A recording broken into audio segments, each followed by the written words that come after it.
only decision I ever knew how to make. I did what I thought was right. 50 years ago, the United States dropped the atomic bomb on Japan. To this day, Americans know very little about how that decision was reached. It's been justified ever since as something that saved American lives. The ambiguity is something we're really not prepared for. Tonight, a week before the bomb's anniversary, why it was dropped. Did it shorten the war? Did it save American lives? Was it necessary? Were there alternatives? Did the United States need to be the first and only nation to use an atomic bomb? Do Americans know the truth about the decision to drop the atomic bomb? Americans know very little about why the bomb was used.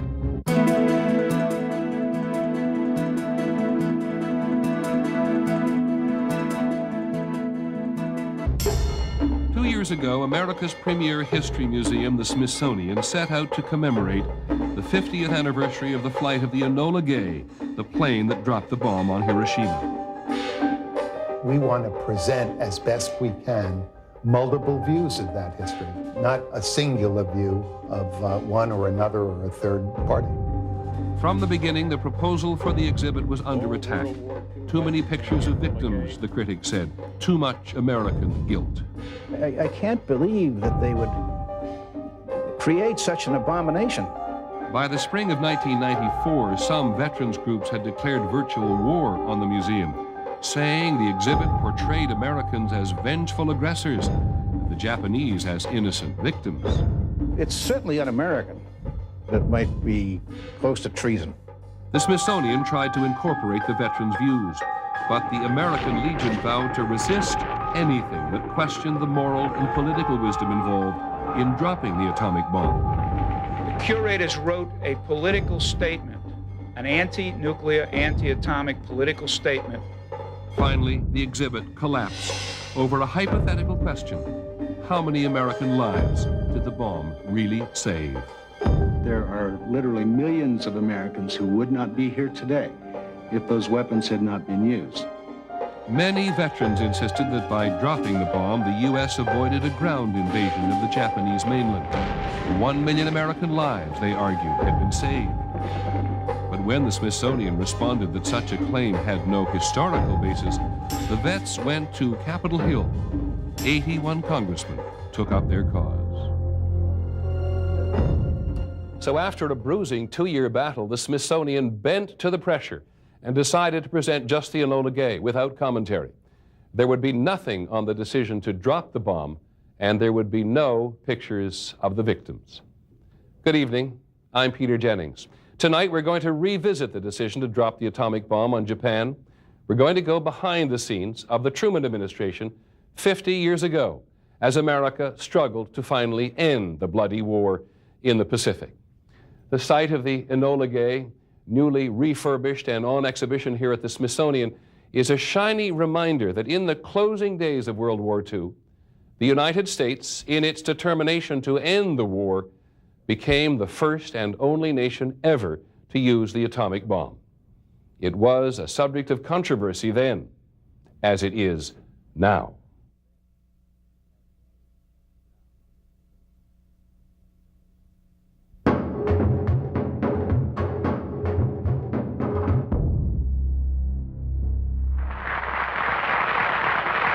Ladies and gentlemen, the 33rd President of the United States, Harry S. Truman. In 1964, Harry Truman would cooperate with a television series that laid out the official history of his presidency. Good to see you here this morning for a discussion, I hope, of some historical matters in which you ought to be interested. My goodness alive, young lady with the red hair right behind the school teacher there. Mr. President, why did you drop the atom bomb? Mr. President, the future wants to know, was it right to drop the atom bomb? My chief purpose was to end the war in victory, with the least possible loss of American lives. I never had any qualms about using an instrument that finally ended the war in which we'd had 250 or 300,000 of our youngsters killed and 700,000 of them maimed. I made the only decision I ever knew how to make. I did what I thought was right. The official history of the atomic bomb was also reflected from movie screens. In fact, Hollywood's first attempt at an A-bomb blockbuster was not released until it had White House approval. In the original script, the actor playing President Truman made what seemed a quick and easy decision. It was American boys or the bomb. But the president's advisors who previewed the film were concerned about his image. And the president himself wrote to the man who portrayed him. My only objection is it appeared to have been a snap judgment program. It was made to appear as if no consideration had been given to the result of dropping the bomb. That is an absolutely wrong impression. Thank God we've got the bomb and not the Japanese. What movie audiences finally saw was an agonized decision. That's one argument for our using it, Charlie, but it's not the decisive argument. The whole thing is terrifying. You must have spent many sleepless nights over it. A year less of war, Charlie, will mean life for 300,000, maybe 500,000 of America's finest youth. These were the decisive considerations in my consent. As President of the United States, sir, you could make no other decision. As President, I could not. In the film, there are many factual mistakes. The Enola Gay takes off on its historic mission and then braves heavy flak over Hiroshima. On August the 6th, 1945, there was no hostile fire. 250,000 people down there starting the day. City about the size of Dallas, Texas. In about 1 second, they'll be wiped off the map. They'll never know what hit them. We've been dropping warning leaflets on them for 10 days now. That's 10 days more warning than they gave us at Pearl Harbor. In fact, no leaflets were dropped specifically warning the city below of a powerful new bomb.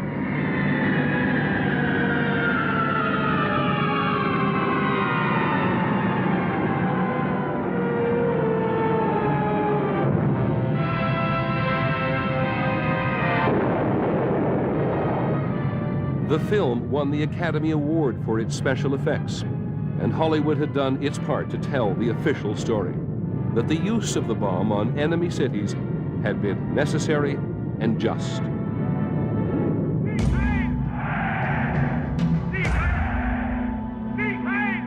This was a war fought against evil, against military dictatorships in Germany, Italy, and Japan.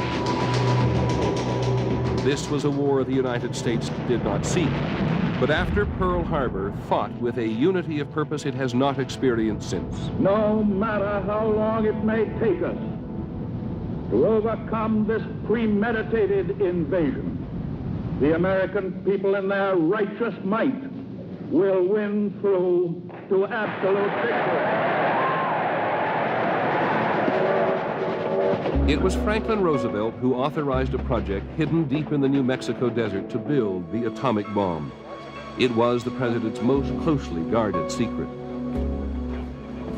The scientists drawn to Los Alamos had come believing they could help save Western civilization from fascism by beating the Germans to the bomb. Their mission was to make a weapon like no other. It was codenamed the Manhattan Project. Robert Oppenheimer was its scientific leader. Its military director was Army General Leslie Groves. By 1945, the Manhattan Project employed 160,000 workers at 37 factories and labs across the country. General Groves promised the first atomic test by the middle of the year. President Roosevelt would not live to see it. April the 12th, 1945. The death of the commander-in-chief 3.5 years after Pearl Harbor stunned a nation that had come to depend on it. The people's fear would be reflected in the words of Roosevelt's chief of staff, Admiral William Leahy. The captain of the team is gone. We are all at loose ends and confused as to who may be capable of giving sage advice and counsel to the new leader. They were shocked. Harry Truman, from their point of view, was an insignificant figure. Perhaps almost anyone compared to Roosevelt would have been insignificant, but Truman was on the long list of insignificant figures, perhaps the most insignificant they could imagine. They had no respect for him. They had no confidence in him. Colonel Henry Stimson was Roosevelt's Secretary of War. I think every one of us felt very keenly the loss of a real personal friend. I know I did. No one knows what the new president's views are. At least I don't. There's a note in the Stimson diaries of about a year or a year and a half before Truman became president, in which Stimson noted, after a conversation with Truman, that Truman is a pretty untrustworthy man. But Stimson felt it was his obligation to educate Truman, especially about the atomic bomb, which was at that point Stimson's most important responsibility. Harry Truman had been vice president for 82 days. In that time, he had met with Franklin Roosevelt only twice. He knew nothing of the atomic bomb. Stimson went up to the president, the new president, and said, "We are involved in making a most terrible weapon.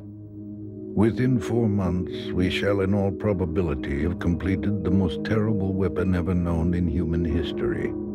One bomb of which could destroy a whole city. The world in its present state of moral advance would be eventually at the mercy of such a weapon. In other words, modern civilization might be completely destroyed." When Stimson and Groves first briefed him in detail about the bomb in April of 1945, he kind of thumbed through the paper and he wasn't terribly interested in what they had to say. I mean, he caught the gist of what they were trying to say, which was this is the most terrible weapon in history and it can take out a whole city. So he knew that, but how that translated into his actions or how that translated into his thinking about the bomb is much less clear. There was Truman, who did not have all those bright young men around him as Franklin Roosevelt had.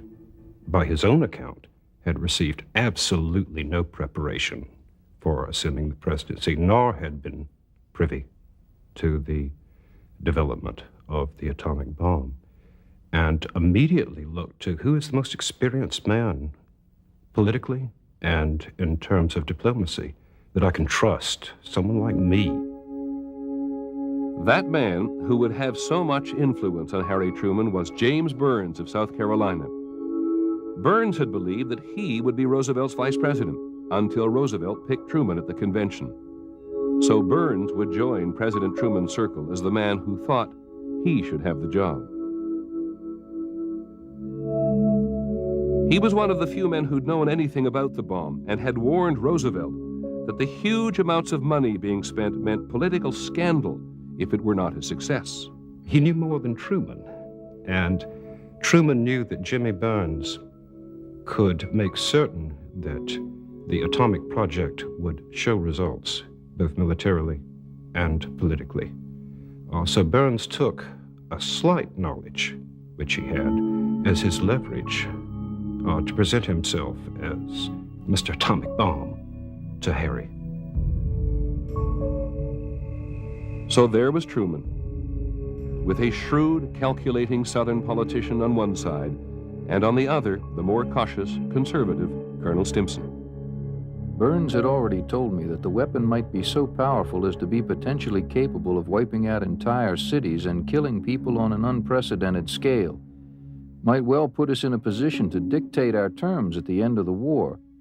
Stimson, on the other hand, seemed at least as much concerned with the role of the atomic bomb in the shaping of history as in its capacity to shorten this war.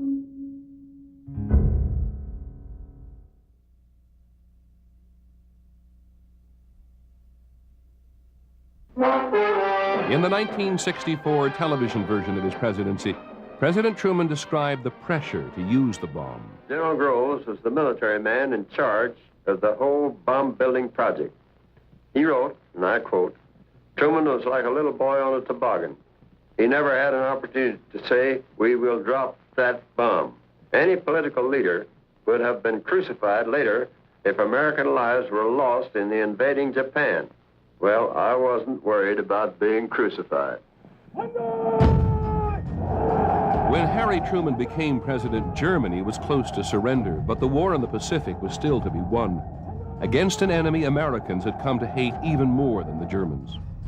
The Japanese behavior is appalling and atrocious toward Chinese, toward civilians, toward peoples throughout Asia, toward prisoners of war. It's very clear that in Germany there were good Germans and bad Germans, and almost always the Americans describe themselves as fighting Hitler or Nazis. In the case of the Japanese, you get all sorts of slogans like the only good Jap is a dead Jap. Less than 2 weeks before Truman became president, on Easter Sunday, 1945, the U.S. 10th Army landed on the Japanese island of Okinawa. It would be the bloodiest battle of the Pacific War. A Marine who survived wrote it this way. The struggle for survival went on day after weary day. To those who entered the meat grinder itself, the war was a netherworld of horror, from which escape seemed less and less likely. As casualties mounted and the fighting dragged on and on, time had no meaning. Life had no meaning. Many people who argue that the atomic bomb was necessary remember Okinawa, an enemy hidden in caves who would not surrender even when faced with certain death. I didn't think twice whether civilians or soldiers were inside. Any remorse about human beings shot in there disappeared pretty quick, because this was survival. I wanted to live. I wanted to go home. But the story on Okinawa was not the story of the whole war. In the summer of 1945, what sort of shape was Japan in militarily? Japan militarily was in tatters. The Air Force had been virtually destroyed. The Navy had been shattered. The Army had been repatriated for the last homeland defense. Japan was clearly near defeat. The question is, was Japan near surrender? Surrender was the question. It would turn on the U.S. demand that surrender be total. Total with no conditions. And the Japanese fear that the imperial throne would not be allowed to survive. The emperor to them was like a god, and they worshipped him. So, in a sense, he personified their nation. And until he gave a signal that it was all right to surrender, they were ready to fight to the death. Japan's own policy, led by the military forces and supported by the Emperor of Japan, was to show the Americans how terribly costly it would be if they tried to push the war to an invasion or to unconditional surrender. The last year of the war was the killing year, and neither side can seem to break out of this before a final cataclysmic end.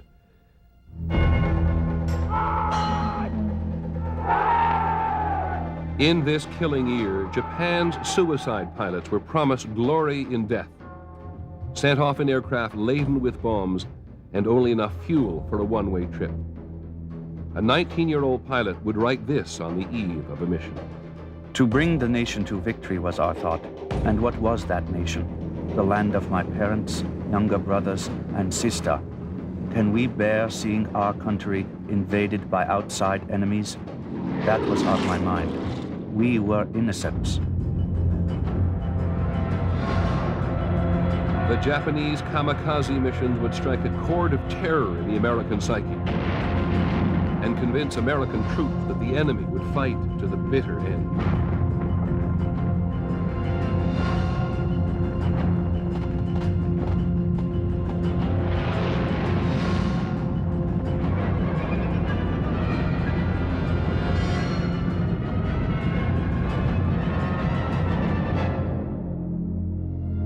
That summer, America was watching too many of its young men die.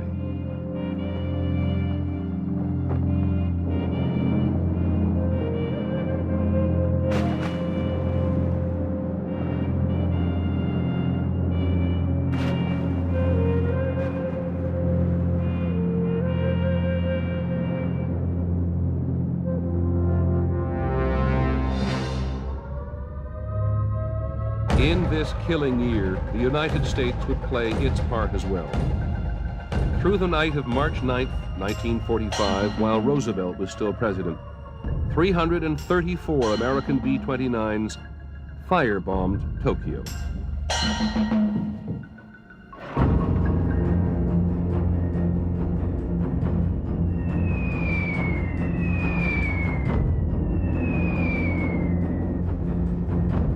Almost 17 square miles were destroyed.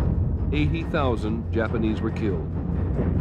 The Air Force general in charge of the firebombing, General Curtis LeMay, said the United States had finally stopped swatting at flies and gone after the manure pile.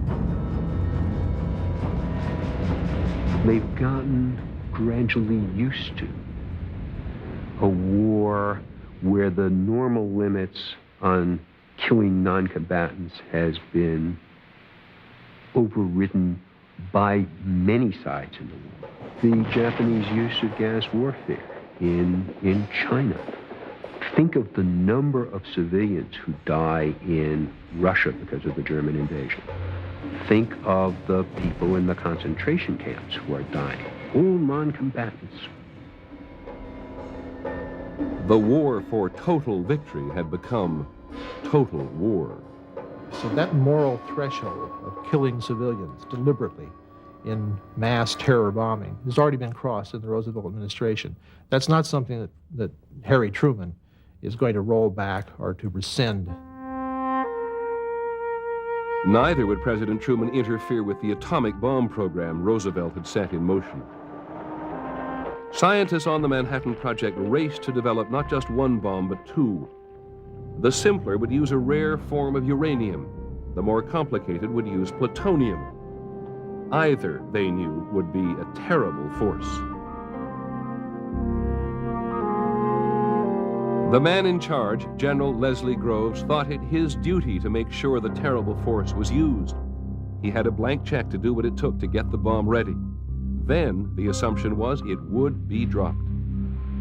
The thing that's peculiar about the bomb was there was no procedure for deciding, except that ultimately the president would have to say yes or no to something, but who would be involved and whatever was sort of made up as it went along. As he relentlessly pushed the scientists, General Groves also pushed to appoint a target committee of military officers to choose the places the bomb should be dropped.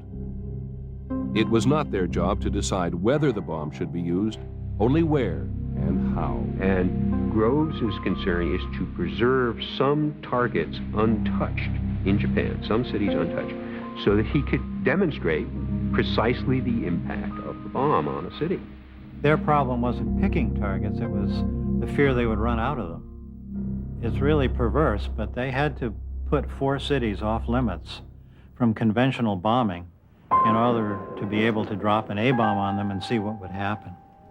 The official history has always taught that the atomic bombs were directed at military targets. But this was General Groves' first choice. Kyoto, Japan's ancient and sacred capital. Surrounded by mountains, Kyoto had the perfect terrain to concentrate the bomb's impact. And as the target committee minutes make clear, Kyoto was not listed for military reasons. It was agreed that psychological factors in target selection were of great importance. 2 aspects of this are, 1, obtaining the greatest psychological effect against Japan, and 2, making the initial use sufficiently spectacular for the importance of the weapon to be internationally recognized when publicity is released. In this respect, Kyoto has the advantage of the people being more highly intelligent, and hence better able to appreciate the significance of the weapon. When you actually look at the target choices, the aim points are never military installations. They are, in fact, the center of the geographic center points of cities. Yes, in every city, there are some things that are militarily related. There are factories or whatever. But the target is the city, and the aim point is the center of the city.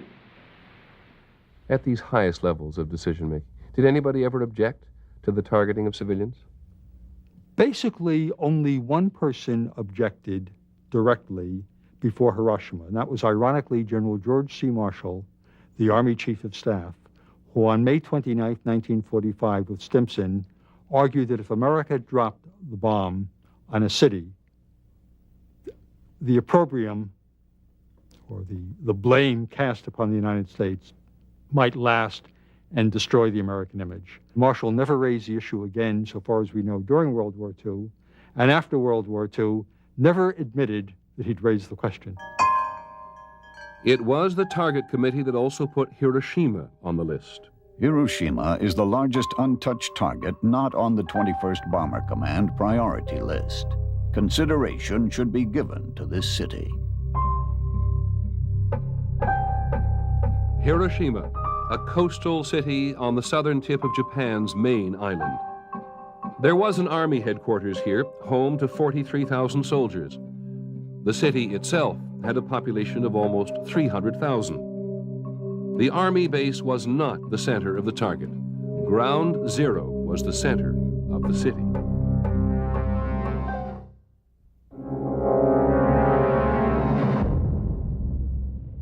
By 1944, a special unit was practicing bomb drops from a remote secret airbase near Wendover, Utah. President Truman described it in his television history. To get ready for the delivery of the bomb, the 509th Composite Group of the 20th Air Force had been practicing for over a year in an isolated desert of Wendover Field.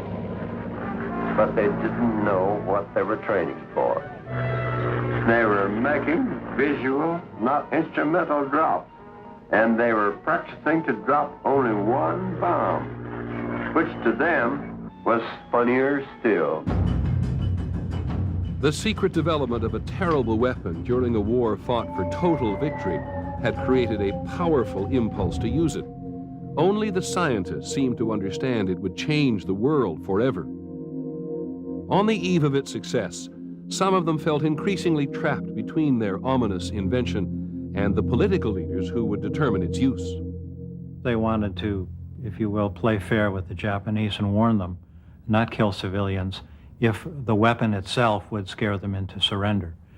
I think more importantly, they wanted to keep from surprising the Russians. They felt that the more of a surprise it was, the more damage it did, the more awesome the weapon appeared to be, the more likely it was to lead to a nuclear arms race. It would, by the nature of its effectiveness, drive the Soviets to get it as quickly as possible. The most outspoken of the scientists was Leo Szilard, a Hungarian emigre who, along with Albert Einstein, had written the letter that convinced Roosevelt to build the bomb in the first place. In 1945, Szilard was again looking to the future. He set out on a mission to save civilization, not from the Nazis this time, but from the bomb. He was determined to meet the president. He and two colleagues were told instead to travel to Spartanburg, South Carolina to meet Mr. Atomic Bomb, James Burns. They had no idea who he was. This would be virtually the only meeting in the spring of 1945 where someone argued against dropping the bomb. And they sat down with Burns to try to tell him about the need to have international control of this weapon, to tell the Russians ahead of time so they're not surprised, not scared. And he was talking to just the wrong man. Burns had seen the advances the Russians were making in Europe, and he wanted to impress the Russians with Americans' firmness and with the fact that this was going to be a shared peace. And so to him, the bomb was just the thing he was waiting for. I was completely flabbergasted at the assumption that rattling the bomb might make Russia more manageable. I was concerned at this point that by demonstrating the bomb and using it in the war against Japan, we might start an atomic arms race between America and Russia, which might end with the destruction of both countries. Physicists were to Jimmy Burns political naïves. They'd never stood for an election. They would never have to face the mother of the textile worker who had been killed in Okinawa, and did not think in terms as Burns thought, which Burns and Burns thought almost exclusively in political terms. Now, one could ask, what point did politics have in this meeting? And I think that Burns would have replied, everything. Burns went on to dominate the debate within the federal government. And having met with somebody like Szilard, he decided, in fact, that his views were true. He could dismiss these people as being crackpots, as being somehow preoccupied with something that didn't matter. And so it probably gave Burns an assurance to carry forward just the policies that Szilard feared he would carry forward. I was rarely as depressed as when we left Burns' house and walked toward the station. I thought to myself how much better off the world might be had I been born in America and become influential in American politics, and had Burns been born in Hungary and studied physics. Szilard would not give up. In the weeks before the bomb was dropped, he would enlist the support of 68 other atomic scientists, urging the president to reconsider its use. President Truman never saw their petition. Months and years later, when he appeared in public, he would make light of this by saying, the public is fascinated by mass murderers, and I'm a mass murderer. He said this in his ironic and almost uncontrollable way of making light of things that bothered him deeply, but I think he did see himself for the rest of his life as a mass murderer.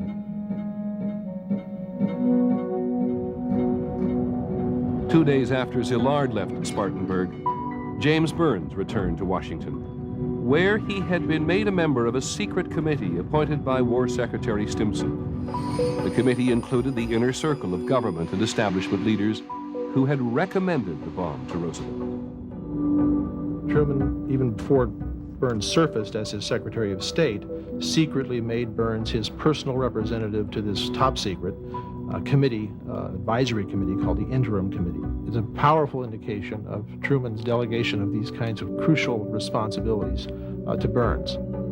James Burns, whom the president had decided to name his Secretary of State, would become a potent force. Meeting in the Pentagon on the 31st of May, the committee's official agenda was nuclear policy after the war. Colonel Stimson went into the meeting worried about how the Russians would react to the bomb. Army Chief General Marshall suggested Russian scientists be invited to the first test. Burns cut them off. The Russians would not be let in on the atomic secret. Stimson backed down. I think a younger Stimson might have pushed a lot harder. But remember, what you have here is a jockeying for a relationship with the president. It will not be the last time that President Truman bends to the will of James Burns. Burns always looked at Truman as a junior partner. I think that he had a kind of contemptuous attitude toward Truman, and I think that he did see himself as the instructor and Truman as a pupil. He was overwhelmed with running Congress. He was trying to find his way around the White House. He had people who had been doing this job for years in the form of the very dominant Secretary of War, the very dominant General Groves. He brought in the most dominant person he knew in diplomacy, which was James Burns. So he was really letting these people run the show.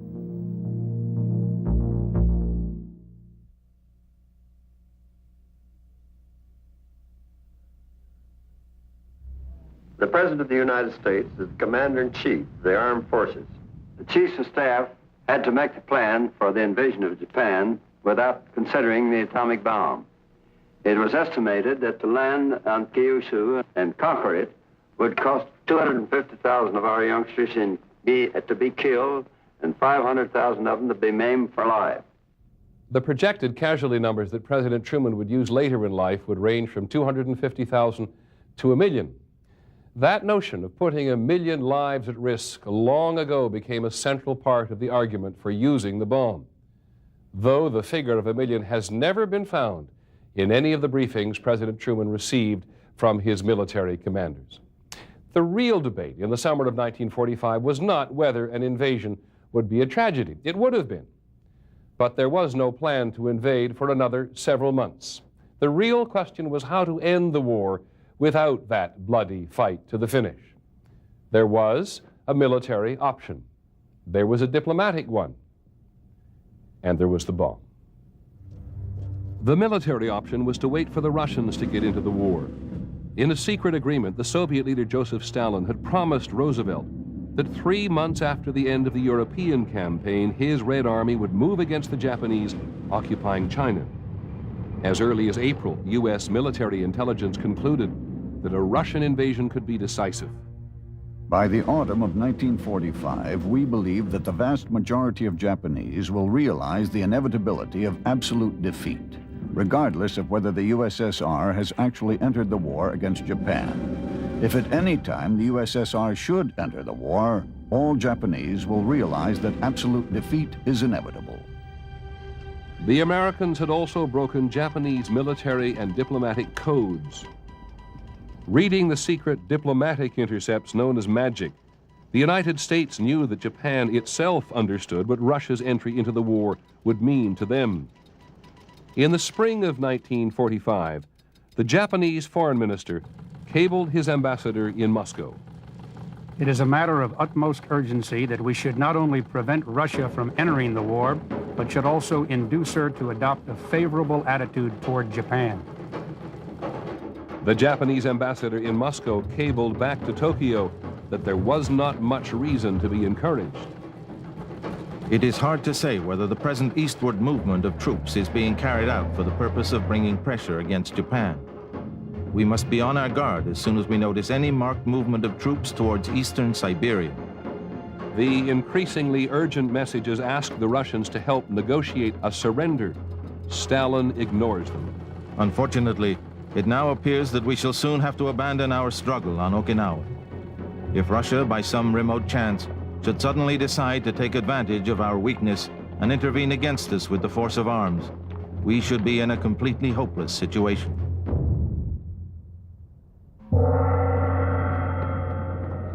"75,000 Japanese had died on Okinawa. 13,000 Americans had been killed. As the Japanese war widows were presented with the ashes of their husbands, in Washington there were some people looking for a political way to end the war. There were three things that were known in the government in Washington that were not known before the first bomb was dropped to the Japanese. One was the bomb itself. One was that the Russians are coming. And the third was that under terms and conditions to be agreed, the Japanese could keep the emperor.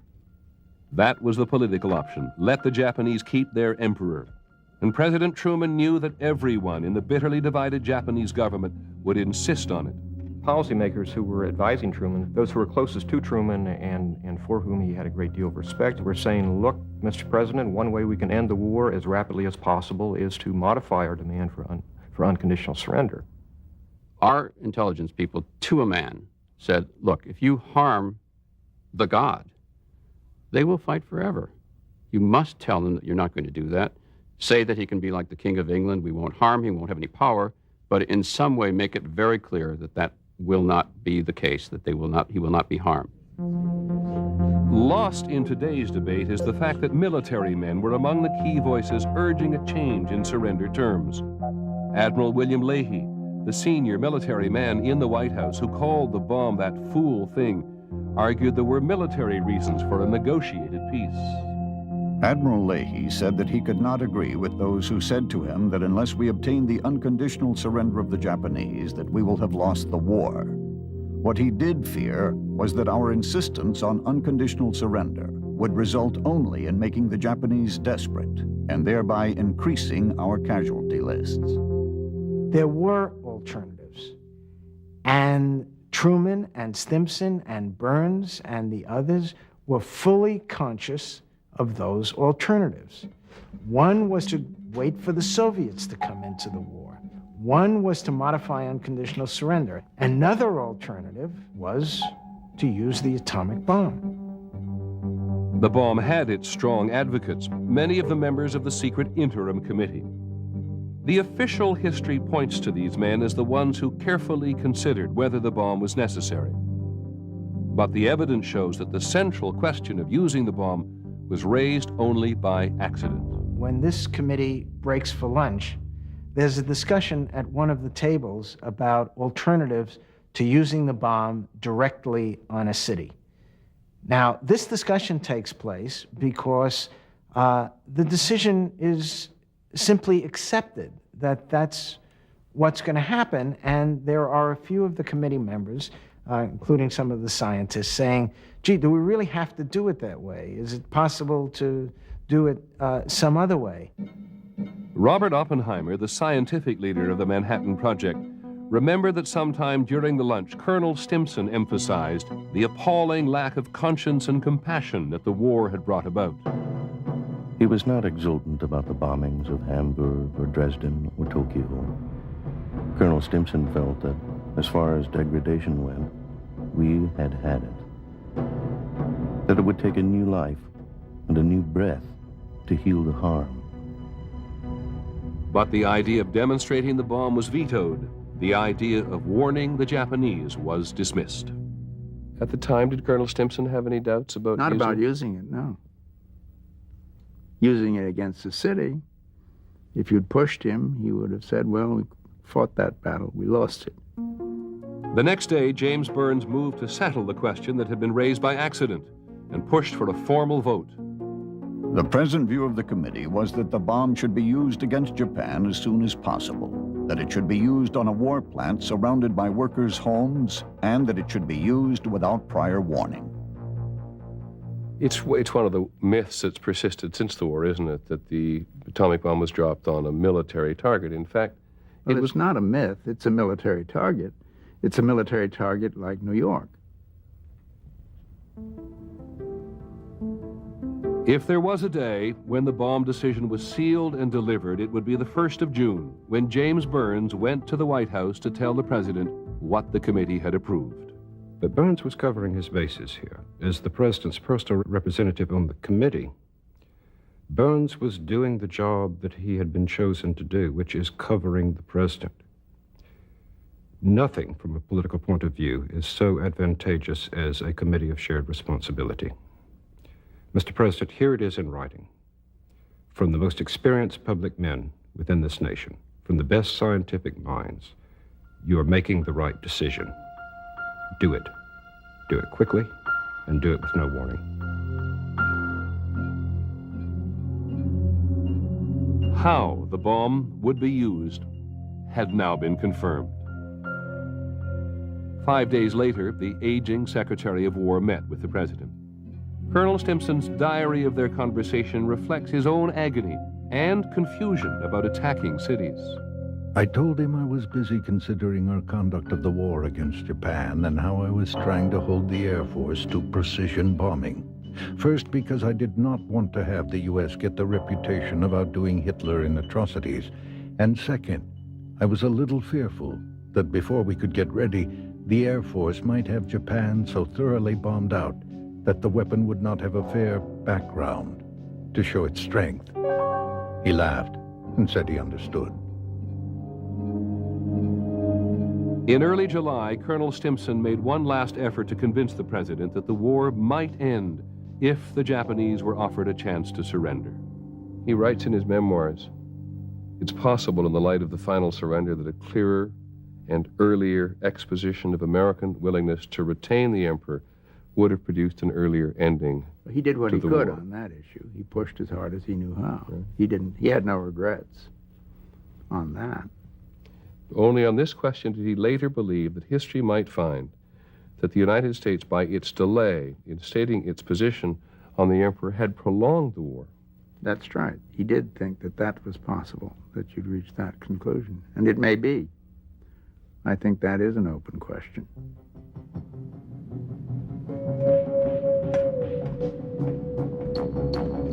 On the 6th of July, the president set sail aboard the USS Augusta on his way to a summit meeting in Berlin with Joseph Stalin and British Prime Minister Winston Churchill.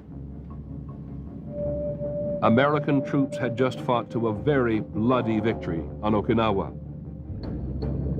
At the top of the president's agenda was ensuring that Stalin would keep his promise to President Roosevelt and send the Red Army to war against Japan within a month.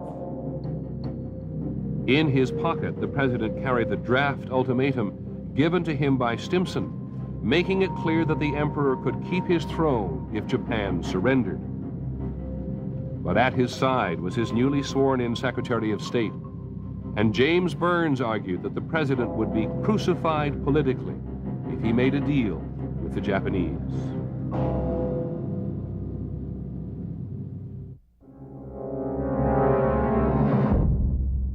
We had the bomb. Now, had to make a decision as to whether we'd use that bomb on Japan or not. And that decision was up to me, because I was the President of the United States and we controlled the bomb. In July of 1945, the president could still have said no. He could have done so during the Allied meeting in Potsdam, a suburb of Berlin, where he would first meet both Winston Churchill and Joseph Stalin. Truman privately compared Stalin to the boss of the Missouri political machine from which he had come, and nicknamed him Uncle Joe. Stalin privately called Truman that noisy little shopkeeper. The Allied leaders knew they had to deal with one another in the world after the war. Truman had postponed their meeting until he was pretty sure he had the bomb.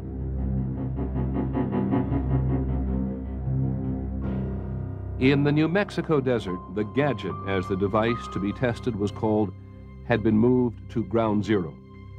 General Groves was pushing hard to test the plutonium bomb. If it worked, the United States could produce half a dozen or more, creating a nuclear arsenal, and giving President Truman enormous power in his dealings at Potsdam. At Potsdam, the president writes in his diary about his first meeting with Stalin. We had lunch, talked socially, put on a real show drinking toast to everyone, then pictures made in the backyard. I can deal with Stalin. He is honest, but smart as hell. Most of the big points are settled. He'll be in the Jap War on August 15th. Finny Japs when that comes about. At this moment in Potsdam, before the bomb is a reality, the president seems to understand that he does have an important alternative to an American invasion of Japan. The Red Army's entry into the war might be the way to end it. He rejoices about the Russians in a letter to his wife. I've gotten what I came for. Stalin goes to war August 15th with no strings on it. I'll say that we'll end the war a year sooner now, and think of the kids who won't be killed. That is the important thing. At the New Mexico test range on the night of July the 15th, the men of the Manhattan Project would not get much sleep. Thunderstorms threatened to postpone the test. One scientist bet on the chances that the blast would ignite the atmosphere. He offered a side wager on whether it would destroy the entire world or only New Mexico. And then, just before dawn, at 5:29 on the morning of the 16th, the world changed forever.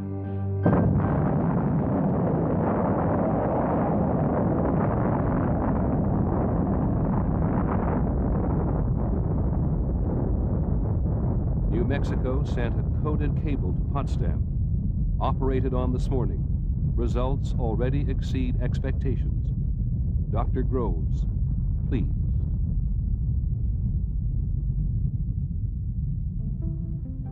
For President Truman at Potsdam, this was newfound power.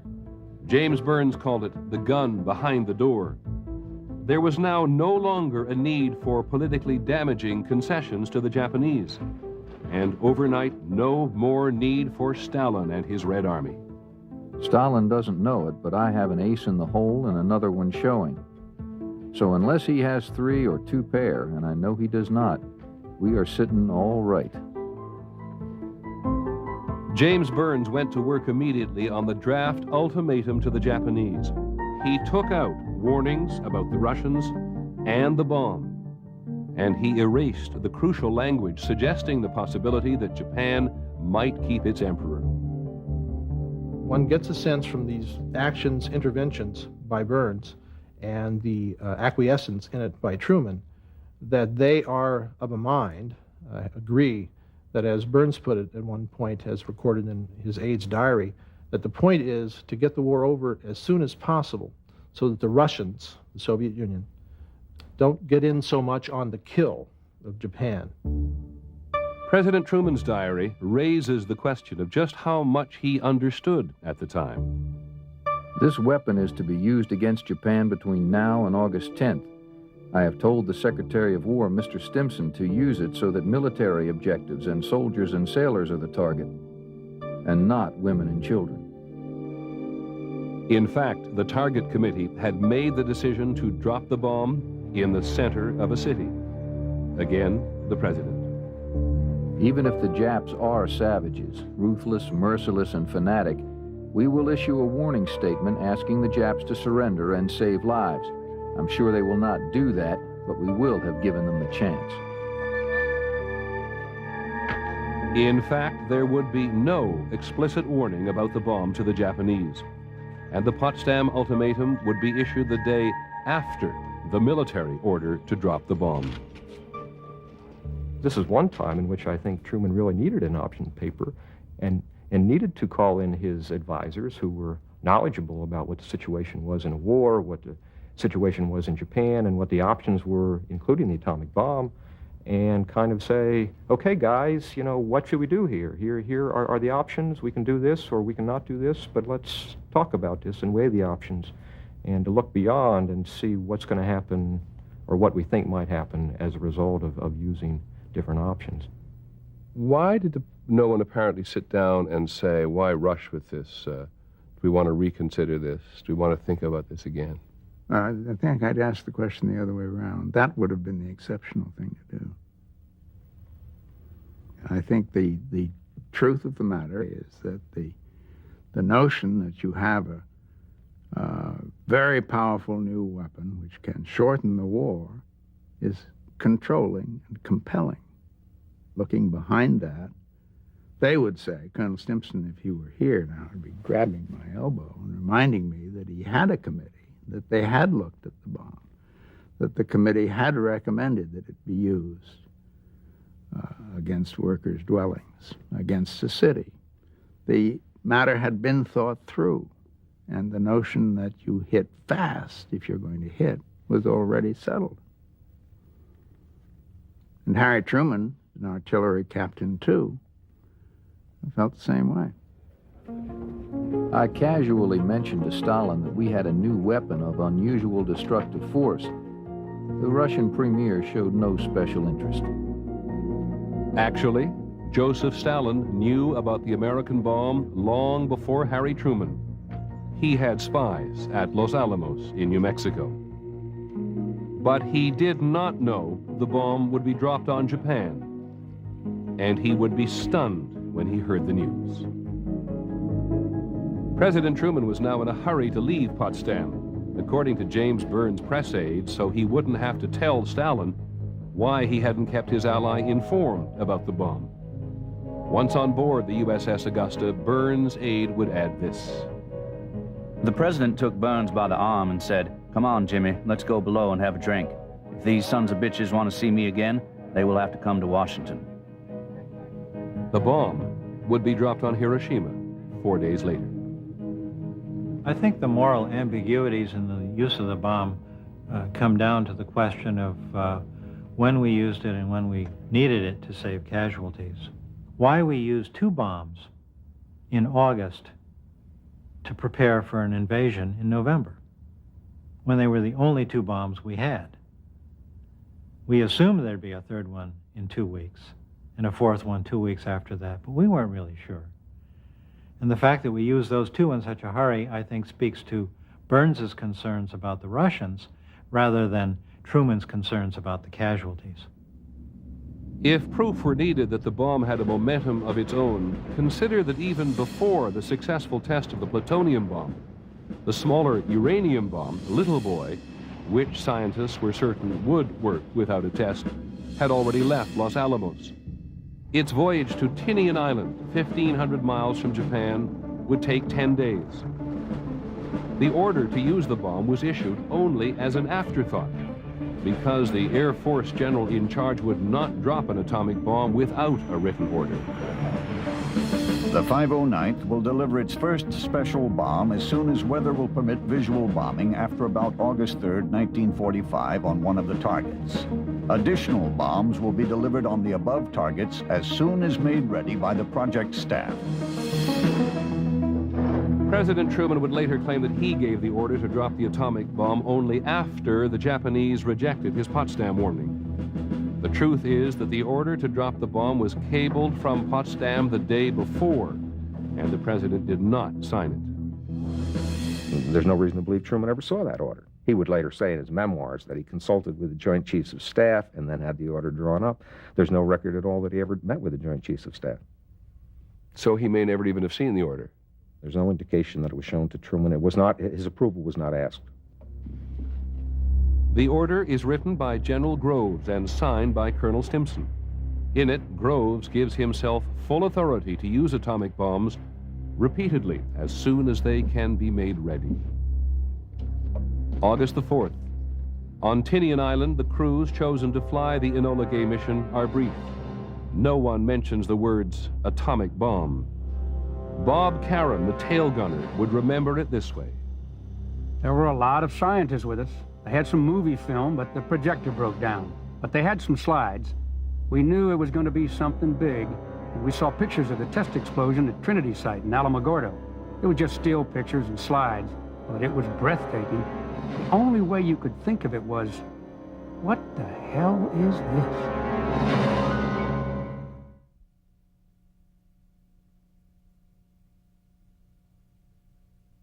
It was a question of saving hundreds of thousands of American lives. At 2:45 a.m., the Enola Gay cleared the runway on the special bombing mission with 10,000 pounds of atomic bomb called Little Boy aboard. The mission pilot was Colonel Paul Tibbets. We got off at about 3 o'clock in the morning. We felt that it was our lucky day. We knew it was as we made the final approach toward Hiroshima, which the navigator hit right on the button. I could clearly see the city of Hiroshima within my bomb sight. August the 6th, 1945, 8:15 a.m. There was an extraordinary flash, an eye-crushing flash. Then came the tremendous roar. I felt something strange on my face. Then I was shocked by the feeling that the skin on my face had come off, and the hands and the arms too. It was now dark like dusk. Everything was vague and hazy, as if a mist had covered my eyes. I wondered if I had lost my senses. At that moment, a kind of panic began to well up from somewhere in the crowd, as first one voice, then another began passing along a message. It's gasoline. The Americans are dumping gasoline on us. At least 75,000 people were killed instantly. The exact number of dead will never be clear, because whole families, whole neighborhoods were wiped out by the bomb. No one knows precisely how many died from the effects of radiation in the months and years to come. The bomb had been detonated directly above its target, the center of the city.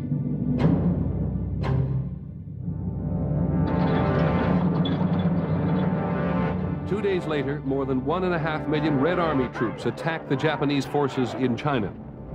Stalin rushed to get into the war before the new weapon could end it. The Japanese were no match for the Red Army.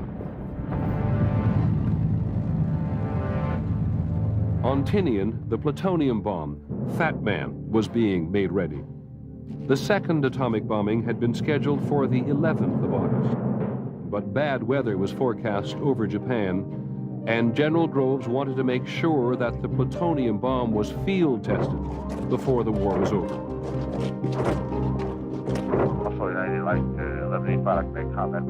In Tokyo, the shock that Russia had entered the war forced military hardliners to begin talking surrender.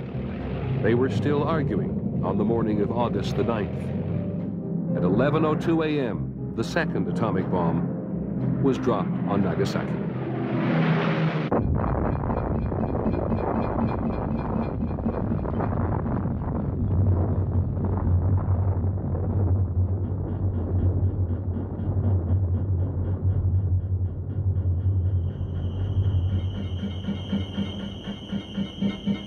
There might have been a moment when the bombing of Nagasaki could have been stopped, or at least delayed, but no second order from the president was needed to drop the second bomb. The first one had been dropped. The second one had been dropped. We knew we'd have another one in a couple of weeks. And before he heard the response of the Japanese about their surrender, he said, "Don't use that third bomb. I don't want to kill any more women and children." In that sense, Truman finally confronted the reality of the bomb.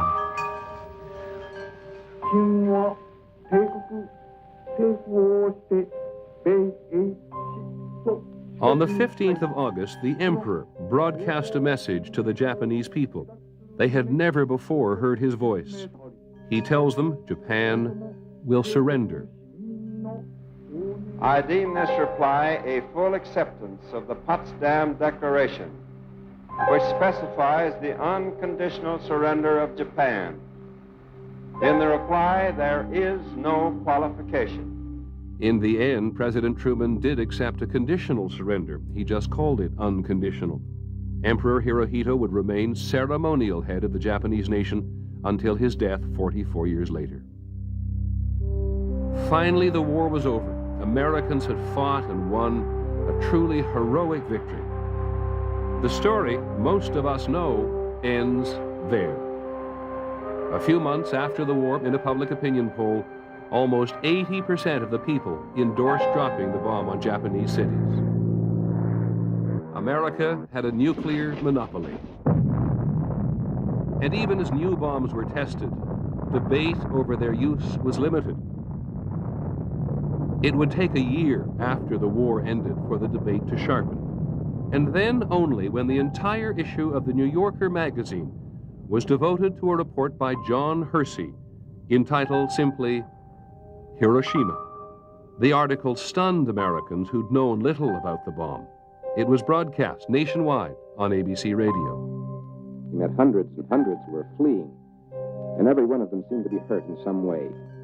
The eyebrows of some were burned off, and skin hung from their faces and hands. Some were vomiting as they walked. Many were naked or in shreds of clothing. Many, although injured themselves, supported relatives who were worse off. Almost all had their heads bowed, looked straight ahead, were silent, and showed no expression whatever. Hersey's words drew pictures of the bomb's victims that Americans still could not see. Films and photographs had been confiscated by the U.S. occupation forces. Images like these were censored then, and they were among the first to be removed from the Smithsonian this year, when its planned anniversary exhibit came under attack.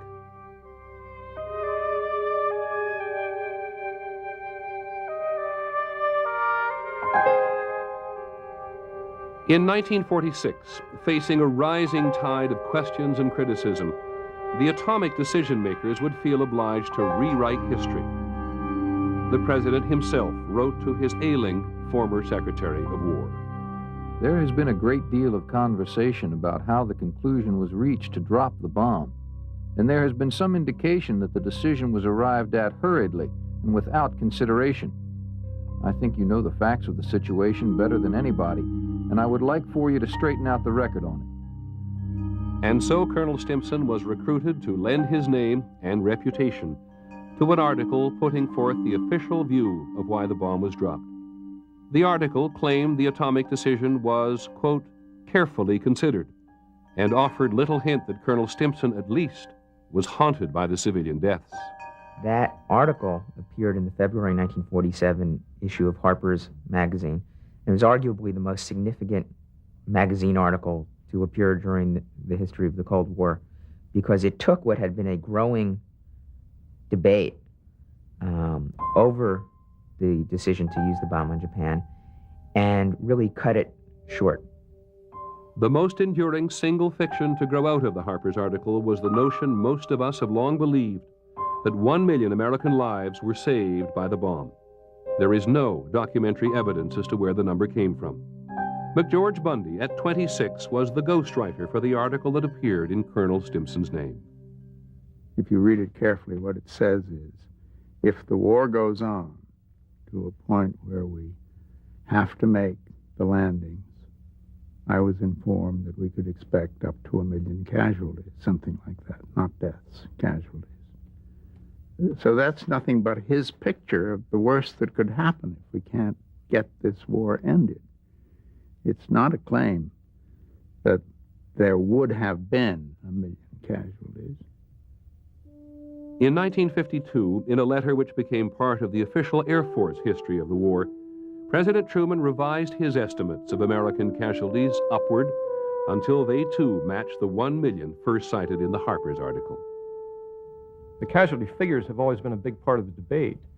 So I think it's important to get the casualty figures right to begin with, but also to recognize that I think Truman would have used a bomb if it had been far fewer casualties than he later said it would have cost, but even far fewer than what his advisors were saying in the summer of 1945. I think if somebody said to Truman, Mr. President, you have a choice between dropping the bomb and saving, say, 1,000 American lives, that Truman said, do it, drop the bomb. I mean, I'm not sure at what number Truman would have said, well, wait, let's stop and think about this now. But my guess is that it would have been a fairly small number. The generation that fought World War II sees the war as having two bookends, Pearl Harbor and Hiroshima. The viciousness of Pearl Harbor is all but satisfied by the viciousness for Hiroshima. The ambiguity is something we're really not prepared for. We've all lived in the shadow of the mushroom cloud. We've all prepared through civil defense for some kind of a Holocaust that luckily never occurred. So we know how awful this thing can be. But I think we've never confronted the fact that we alone and without a clear justification militarily decided to use this thing as quickly as we could on inhabited cities.